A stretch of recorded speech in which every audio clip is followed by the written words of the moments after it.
Céad míle fáilte agus is mis droin an bhfuil tú go má. Hello friends, peoples of the interwebs. Today I wanted to talk to you about wands. A magical wand. What is a wand? What is a wand used for? What are wands all about? So, as per the norm, let's tie her back and then get a pipe going. We'll chat about what are wands all about.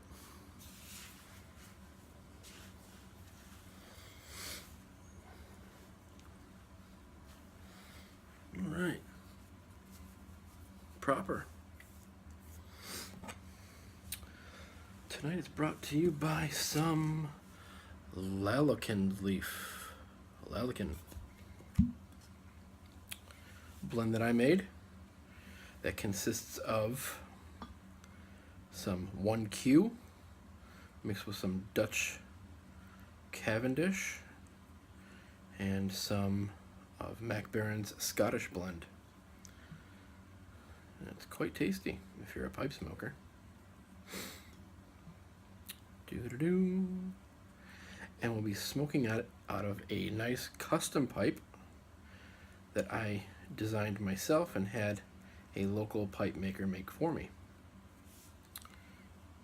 Doo-doo-doo. Check out this beauty.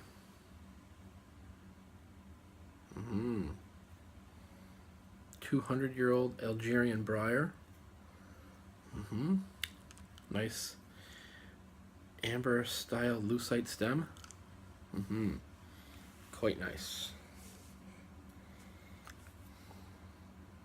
So guys, do you use wands in your work? In your branch of paganism? Oh, I think I forgot to grab another wand. I have some wands to show you that are mine.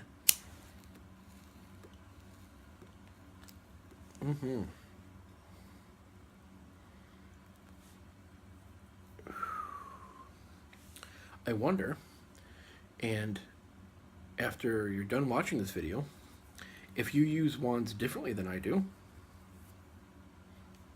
drop a line in the comments. It's always good to share, to grow.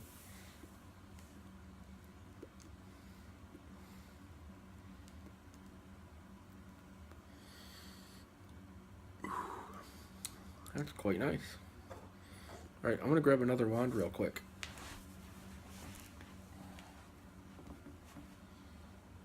Like my PJs? Pretty cool, huh?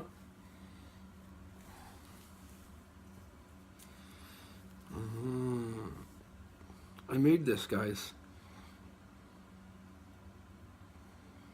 So, when the Etsy shop is open, I make stuff like this.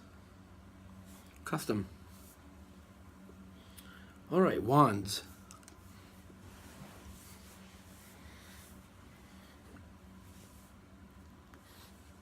In the Neo-Druidic tradition, wands are associated with the element of air, usually placed in the east. Now keep in mind, I don't have much knowledge base on things like Wicca or even other various forms of witchcraft. It's not my tradition, so I don't really know.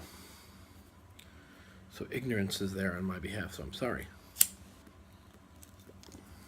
So we would place it or use it out of the east in a Neo-Druidic type of way.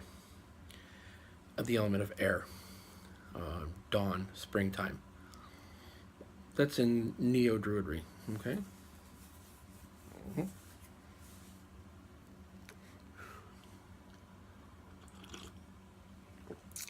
Tea. Hot tea. Wands are generally considered to be a phallic symbol, masculine. And as fire and air are masculine, it would make sense in that aspect. With the female corresponding being the excuse me, the chalice, the well, the cauldron, the bowl.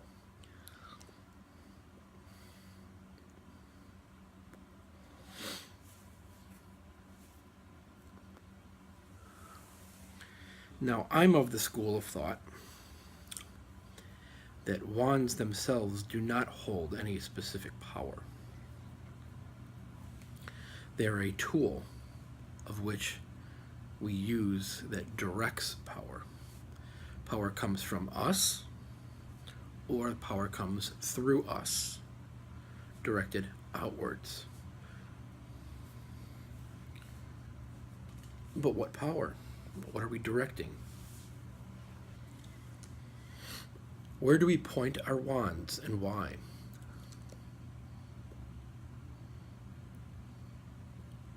Wands are to affect change. They are to direct our will.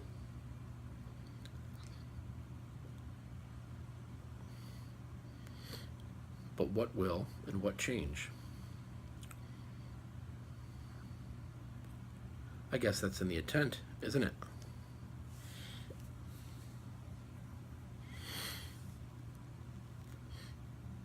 For me, the magic of a wand, because I'm a craftsperson, comes from me making it.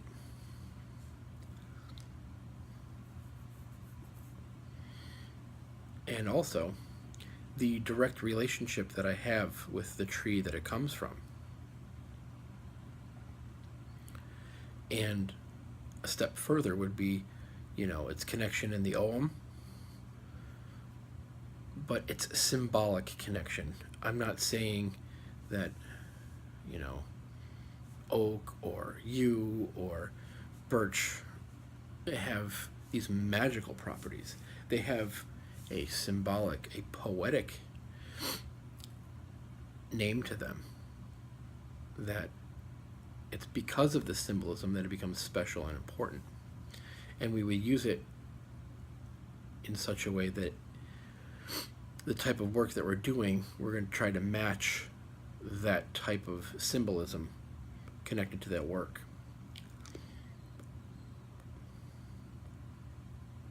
It is definitely an extension of one's fingers,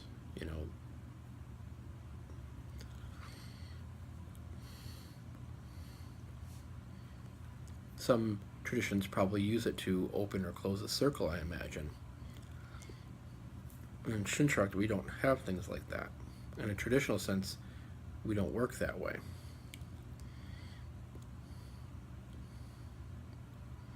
So let's show you a couple of my wands, shall we? These are things that I've made. Man, I'm really digging these PJs. I got them at a local store. They were on clearance. They're like that really light fleece weight, so they're not heavy. And they're brown with stripes. I could wear them with like a tunic or something neat. Okay, onto the magic, onto the Dryacht. Let's see if I can move this camera around the right way.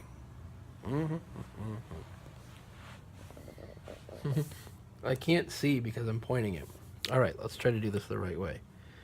Okay. What do we have here, guys? We have wands. These are wands that I've made. Ooh. Nope, yeah. This is a poet's branch. We'll get to that. I'll start over here. Sorry, guys. This is yew. This is a piece of a yew tree from County Mayo.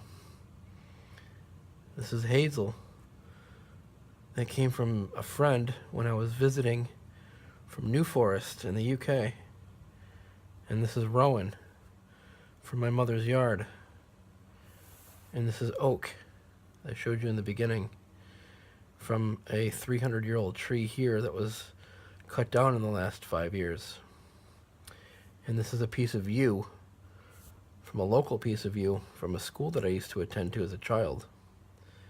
And this is a piece of apple, an apple branch.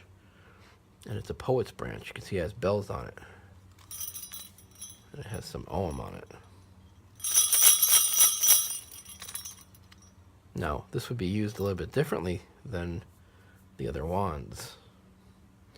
I call this one the witch finger, and you can kind of see why. Alright, flip you up. Vortex, alright.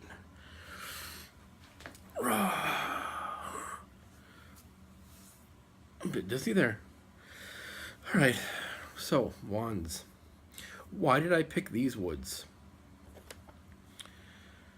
As I mentioned, we have yew, we have hazel, we have rowan, we have oak, and there's an apple for the branch.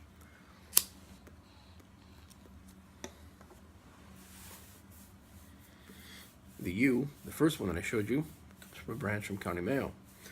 Excuse me. That's where my family's from. My family in County Mayo.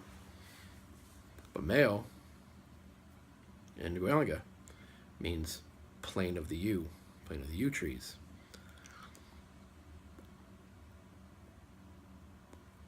The yew is a very important tree in Irish mythology, in the lore. Let's call it the lore.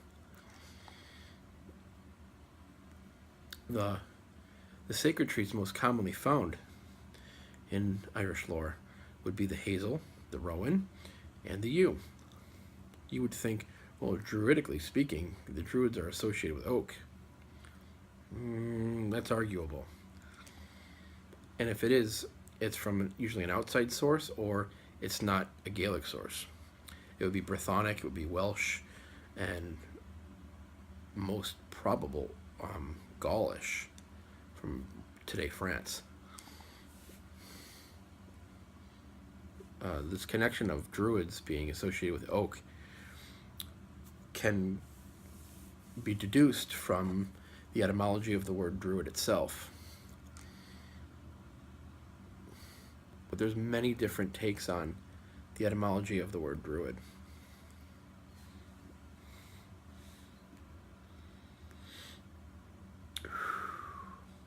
I would use these wands. I got a scratchy throat. Excuse me. My wife's just getting over strep, and 2 of my kids are starting to cough. So I've bumped up the Echinacea Golden Seal and the vitamin C with zinc, hoping that works. Hoping I don't get strep either. But smoking doesn't help with scratchy throat, so whatever. I would use these wands, and I have used these wands for their symbolic meaning in the work that I'm doing. It's very seldom that I use a wand at all. I find myself using the Poet's Branch more frequently.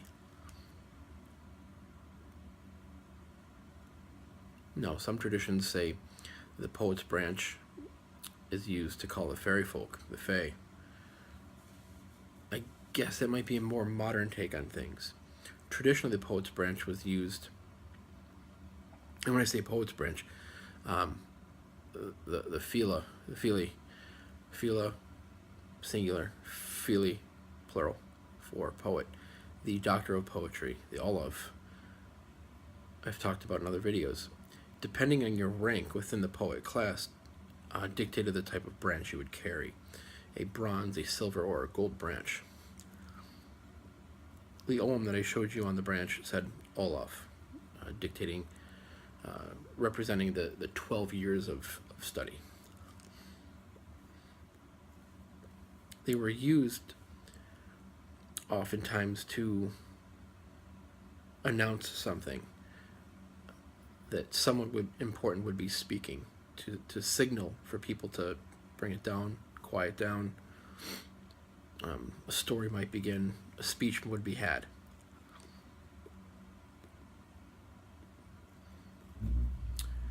But perhaps you're going to use it in your ritual work.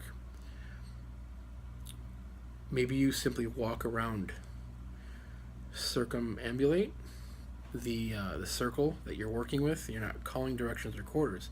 Perhaps you're just walking around the space 3 times, J-shell, clockwise. You might shake your branch as you go. And that's a very simple way to use it in a ritualist style.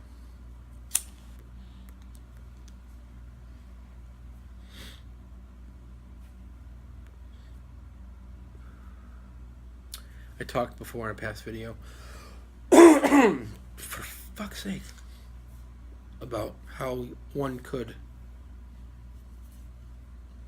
call out somebody as an extension of the finger.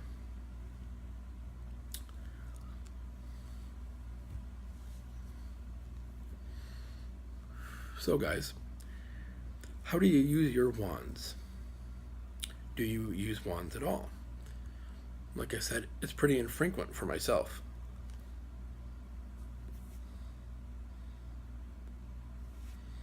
Taking that a step further, do you use other ritualized tools?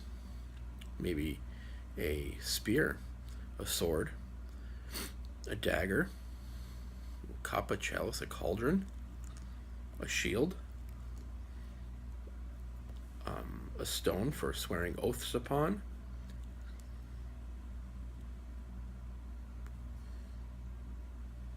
there's all sorts of tools that can be used, and I find it's generally the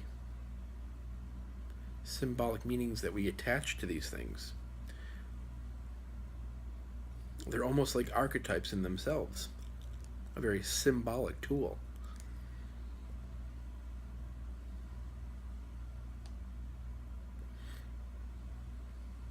The wand and the rod is even a bigger form of a wand, but I would argue that the rod and then the staff, I got a bunch of those about, go back much further than probably the wand does in the Indo-European culture, because I have an opinion that they're probably used as measuring devices to measure out or lay out sacred space. Perhaps it might be related to a standard unit of measurement, like the megalithic yard, that was passed down for a long time. A standard unit of measurement was passed along for a long period of time to help construct these sites that are pre-Celtic.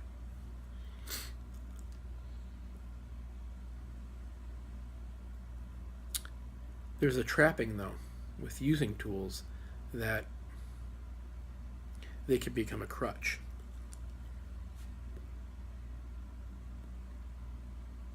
You don't need to have them. Some would argue that they complicate the work.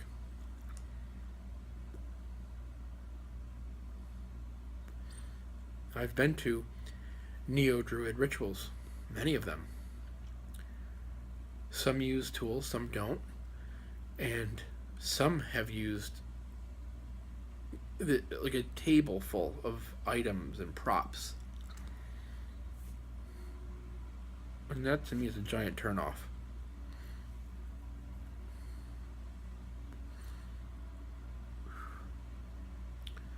Let me know if you got any questions about wands. Perhaps this video is too short and I should do a part 2. Or if I should cover other tools.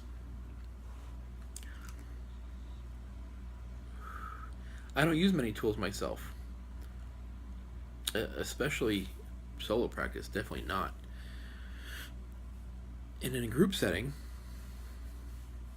I find what tools we do use are very small. A spear seems pretty common for us, though. Sometimes a sword. In the Poet's Branch. Other than that, the tools we probably use are probably actually musical instruments.